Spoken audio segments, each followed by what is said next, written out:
بسم الله الرحمن الرحيم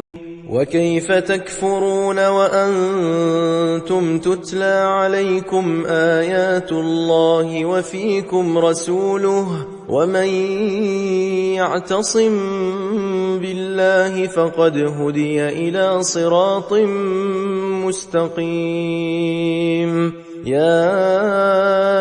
أيها الذين آمنوا اتقوا الله حق تقاته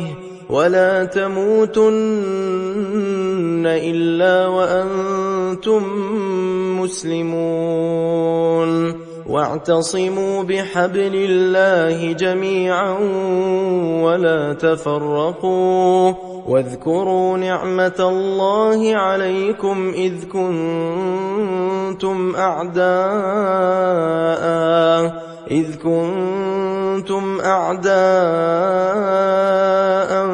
فألف بين قلوبكم فأصبحتم بنعمته إخوانا وكنتم على شفا حفرة من النار فأنقذكم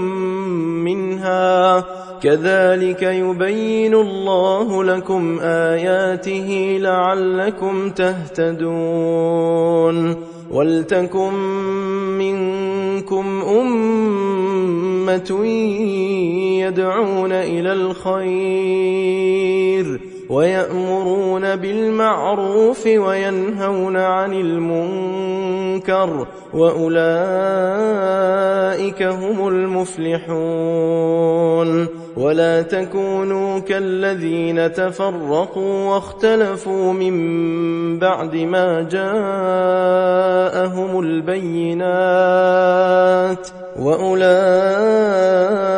لهم عذاب عظيم يوم تبيض وجوه وتسود وجوه فأما الذين اسودت وجوههم أكفرتم بعد إيمانكم فذوقوا العذاب بما كنتم تكفرون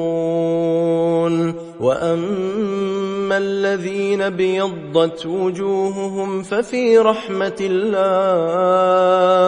ففي رحمة الله هم فيها خالدون تلك آيات الله نتلوها عليك بالحق وما الله يريد ظلما للعالمين ولله ما في السماوات وما في الأرض وإلى الله ترجع الأمور